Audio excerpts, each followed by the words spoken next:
ਸਾਖੀ ਸ੍ਰੀ ਮੁਖਵਾਕ ਪਾਤਸ਼ਾਹੀ ਦਸਵੀਂ ਦੋਹਰਾ।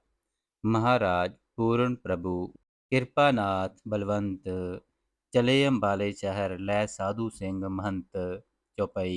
वहाँ जाकर डेरा कीनो संगत आए सुआदर दीनो। एक सिख मोहर 5,000 रखी आए गुर चरण मजार। एक सिख ने हथ जोड़ के अर्ज करी, जी मैं बड़ा भारी गरीब था, श्री गुरु तेग बहादुर जी का सिख हूँ। दसवंध देने के मेरे को हुक्म है। अभी पातशाह मेरे को 10,000 मोहर मिली है। खेत के अंदर बहुत दिन की जमीन थे हथी। अब मेरे को अमृत छकाओ। श्री गुरु दीनानाथ अमृत छका ਸਿੰਘ ਸਜਾਇਆ। एक पंडित अर्ज करी, ਅਸੀਂ ਬਥੇਰੇ ਮੰਤਰ ਪੜ੍ਹਦੇ ਹਾਂ, गायत्री मंत्र मृत्युंजय पढ़ते हाँ, देवते प्रसन्न नहीं होते। बचन कीता, ਤੁਸੀਂ ਜਪਜੀ ਮੰਤਰ ਪੜ੍ਹਿਆ ਕਰੋ ਤਾਂ ਸੁਖ ਪਾਓਗੇ। ਆਗਿਆ ਮਾਨ ਪੰਡਿਤ ਸਿੰਘ ਸਜ ਗਿਆ। ਅੰਮ੍ਰਿਤ ਖੰਡੇ ਦਾ ਛਕਾ ਸ੍ਰੀ ਗੁਰੂ ਜੀ ਮਹਾਰਾਜ ਖੁਸ਼ ਹੋ ਹੁਕਮਨਾਮਾ ਦੇ ਪਟਨੇ ਸਾਹਿਬ ਭੇਜ ਦਿਆ। ਦੂਸਰੇ ਦਿਨ ਪੂਰਨਮਾਸੀ ਸੀ। ਹੁਕਮ ਦਿੱਤਾ, ਸਿੰਘੋ ਪਿਆਰਿਓ, ਪੂਰਨਮਾਸੀ ਦਾ ਵਰਤ ਰੱਖੋ। ਸਭ ਸਿੰਘ ਕੱਲ ਜਪਜੀ ਸਾਹਿਬ ਦਾ ਪਾਠ ਕਰੋ। 35 ਅੱਖਰੀ 118 ਪਾਠ ਕਰੋ। ਜੋ ਸਿੱਖ ਪੂਰਨਮਾਸੀ ਦਾ ਵਰਤ ਰੱਖੇਗਾ ਜਾਂ ਰਖਾਵੇਗਾ, ਭਜਨ ਸਿਮਰਨ ਕਰੇਗਾ, दर्शन गुरु के या गुरुद्वारे के करेगा, श्री गुरु नानक जी उसके सर्बत कार्य पूरे करनगे। लागरियों को हुक्म हुआ, दूध देकर सिंगाड़ियों के टेका कड़ाह प्रसाद कराओ। आज्ञामान रस्त लेने को गए। श्री गुरु जी आराम किया। प्रातःकाल स्नान कर आशा दी वार रागी पढ़ने लगे। श्री गुरु दीनदयाल कमर कसा कर तख्त पर विराजे। आ करके यथावाक गुरपूरा मेरा गुरपूरा ऐसा शब्द रागी पढ़ कीर्तन करने लगे। सुन सुन के मैन दाबदे सिंह संत आन गुरु की चरनी लगे। पेटा रुपया मोहर पैसा बहुत चढ़ा। दिन पर दीनानाथ व्रत पूर्णमासी का रखे। सब संगत व्रत रख नामदान स्नान कथा कीर्तन दिन भर रत आनंद हुआ। एक सिख ने पूछा, जी महाराज, कोठे साहब, तंबू साहब, क्यारे साहब दा वरतंत दसो जी।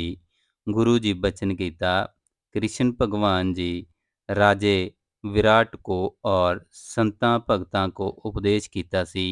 अपने स्वरूप दा राजे ते संतान ने अर्ज की, हथ जोड़ के जैसे अपने मथुरा वृंदावन कलोल कीते सी, तैसे इत्थे भी करो जी। देखो कैसा अद्भुत जंगल है। किसन जी कहा, ਅਸੀਂ ਬਾਲਕ ਦੀ ਨਿਆਈ ਇੱਥੇ ਨਾਨਕ ਨਿਰੰਕਾਰੀ ਦਾ ਅਵਤਾਰ ਧਾਰ ਕੇ ਖੇਡਾਂਗੇ। ਤੰਬੂ ਸਾਹਿਬ ਰਾਜੇ ਵਿਰਾਟ ਕੋ ਕਿਸ਼ਨ ਭਗਵਾਨ ਜੀ ਨੇ ਯੋਗ ਅਭਿਆਸ ਦੱਸਿਆ ਸੀ। क्यारे साहिब दुर्वासा जी अपने सिखों को प्राणायाम उर्द मंत्र का जाप जपाया सी। तदों उत्थे रावी नदी वगदी सी। सिखो, नानकपुरी माल साहिब टोबा साहिब परम पवित्र तीर्थ के जो दर्शन करे सो गुरु का परम प्यारा मित्र। दोहरा। सतगुरु मौन धार के बैठे लाए ध्यान। कलम सुलगे बनावने लिखारे सिंह ज्ञान। श्री मुखवाक पातशाही दसवीं। करके सबको अत खुशी चले गुरु वडभाग। मेला मागी मुक्तसर करने को मन लाग। महाराज कर तैयारी, धीरे धीरे सिखा संतां भगतां को दर्शन देते सिंह सजाते आन मुक्तसर। तंबू गड्ढे डेरे लगाए, कर स्नान बैठे दीवान लगा। हजारा सिंह सिख मालवे देश के आए, करते दर्शन गुरु जी के चरणों शीस रख। अरदासा करा बैठे बड़ा मेला हुआ। 50 लांगरी प्रसाद बनावे, प्रीत से आनंद से छक के प्रसाद भोजन करे, अंगीठे से लगा दिए। पाला अंगीठियों को देख भाग गया। भोला मुल्क देख गुरु जी बड़े खुश हुए। 5,000 सिख अमृत छक के ਸਿੰਘ रूप होकर श्री वाहिगुरु जी का खालसा श्री वाहिगुरु जी की फतेह बुलावे। ਸਿੰਘਾਂ ਅਰਜ ਕੀਤੀ, ਜੀ ਸਾਨੂੰ ਸਵੇਤਬੰਦ ਰਾਮੇਸਰ ਦਿਖਾਓ ਜੀ, ਜਿੱਥੇ ਰਾਮਚੰਦ ਜੀ ਪੁੱਲ ਬੰਨੇ ਕੇ ਲੰਕਾ ਮਾਰੀ ਸੀ। ਬਚਨ ਹੁਆ ਸਿੱਖੋ, ਅੰਮ੍ਰਿਤ ਵੇਲੇ ਇਸ਼ਨਾਨ ਕਰ ਜਪਜੀ ਸਾਹਿਬ ਪੜੋ, ਤਿਆਰੀ ਕਰੋ। ਗੁਰੂ ਜੀ ਐਸੀ ਕਲਾ ਦਿਖਾਈ, ਭੋਗ ਜਪਜੀ ਸਾਹਿਬ 38 ਸ਼ਲੋਕ ਕੇਤੀ ਛੁੱਟੀ ਨਾਲ ਪੜ੍ਹ ਕੇ ਮੱਥਾ ਟੇਕਿਆ ਜਾਂ ਸਿਰ ਉੱਚਾ ਕੀਤਾ ਤਾਂ ਸਮੁੰਦਰ ਦਾ ਕਿਨਾਰਾ ਬੜਾ ਨਜ਼ਰ ਆਉਂਦਾ ਹੈ। ਐਸਾ ਮਾਲੂਮ ਹੁਆ ਇੱਥੇ ਹੀ ਬਹੁਤ ਦਿਨ ਸੇ ਹਾਂ। ਕੜਾ ਪ੍ਰਸਾਦ ਕਰਾ ਦਰਸ਼ਨ ਕਰਤੇ श्री गुरु जी के समुंदर पूजा मोती हीरे पर थाल ब्राह्मण रूप बना के मिलने को आया। चरनी लगा मशादा राजा आया, कशादा राजा आया और अनेक जीव जंत आए, शरणी पड़े। गुरु जी पूछा, तुसी कौन हो? समुंदर ब्राह्मण रूप में बोला, मैं आपका दास हूँ। कच्छ ने कहा, जब भगवान आप दीन दयाल कश अवतार हो, समुंदर मथन कराया सी। देवतियाँ और दैत्यों से मैं उनकी अंश में हूँ। मेरा नाम श्वेतपात है जी। मश के हाँ मैं उस मश दी औलाद हाँ जी, जिस मश पर चढ़ श्री गुरु नानक जी समुंदर में सैर की। ਇੱਥੇ ਮੇਰਾ ਨਾਮ ਸਮੁੰਦਰ ਦਾਊ ਹੈ ਜੀ। ਅਸੀਂ ਸਭ ਕੋਈ ਆਪਕੇ ਦਾਸ ਹਾਂ ਜੀ। ਸਾਡੇ ਧੰਨ ਭਾਗ ਹੈ ਜੀ, ਤੁਸੀਂ ਸਾਡੇ ਉੱਤੇ ਚੜੋ, ਸਮੁੰਦਰ ਕਾ ਸੈਰ ਕਰੋ ਜੀ। ਗੁਰੂ ਜੀ ਹੁਕਮ ਦਿੱਤਾ, ਸਿੱਖੋ ਡਰਨਾ ਨਹੀਂ, ਸਵਾਰ ਹੋ। गुरु जी हुक्म दिता ते सैर करते पार चले गए।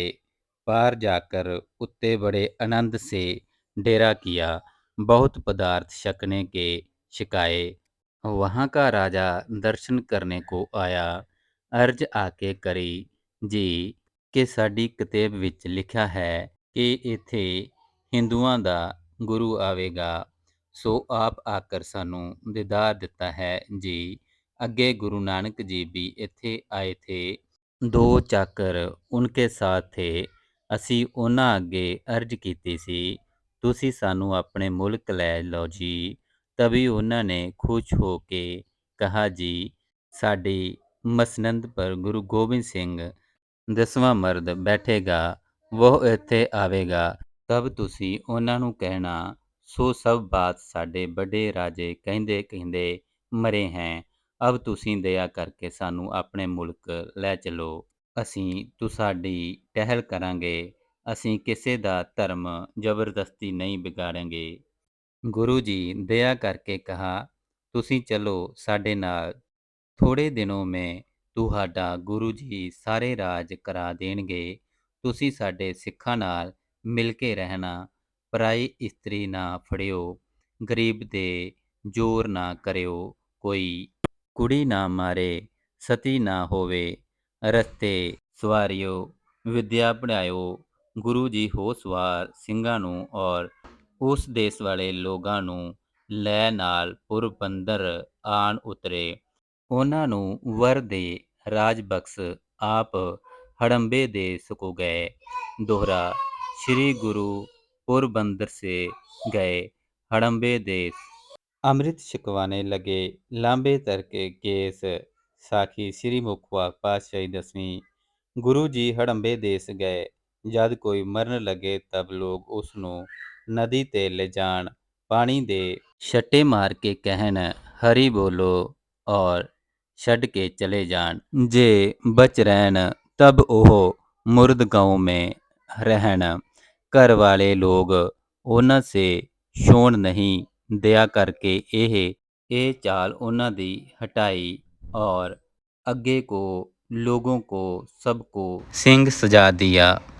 अमृत छका के गुरु जी का बड़ा जस हुआ। हुक्म दिता, जब कोई मरे तब संस्कार करो, कड़ा प्रसाद करो, गुरु ग्रंथ ਸਾਹਿਬ ਦਾ ਪਾਠ ਕਰੋ, ਵਾਹਿਗੁਰੂ ਨਾਮ ਜਾਪ ਕਰੋ। ਉਹਨਾਂ ਨੂੰ ਨਾਮਦਾਨ ਦੇ। ਪੰਜਾਬ ਮੈਂ ਆਏ ਸਿੰਘਾਂ ਅਰਜ਼ ਕੀਤੀ, ਜੀ ਗੁਰੂ ਜੀ, ਤੀਸਰੀ ਪਾਤਸ਼ਾਹੀ ਦਾ ਕੋਈ ਬਚਨ ਰੱਖਿਆ ਦਾ ਸੁਣਾਵੋ ਜੀ। ਬਚਨ ਹੁਆ, ਗੋਇੰਦਵਾਲ ਸਿੱਖ ਦਾ ਬੇਟਾ ਕਾਲਵਸ ਹੁਆ ਸੀ। ਉਹਨਾਂ ਬੜਾ ਵਿਰਲਾਪ ਕੀਤਾ।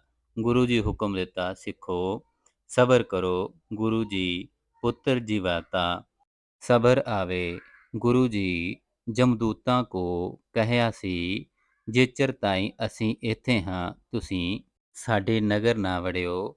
ਕੋਈ ਮਰੇ ਸ਼ਹਿਰੋਂ ਬਾਹਰ ਮਰੇ। 22 ਵਰੇ ਗੋਂਦਵਾਲ ਸਭ ਆਨੰਦ ਰਹਾ। ਦੋਹਰਾ ਸੁਣ ਸਾਖੀ ਗੁਰ ਅਮਰ ਕੀ, ਸਿੱਖ ਨਿਵਾਵੇ ਸੀਸ। ਮਹਾਰਾਜ ਅਤ ਖੁਸ਼ੀ ਮੇਂ ਹੋਕਰ ਦੇ ਅਸੀਸ।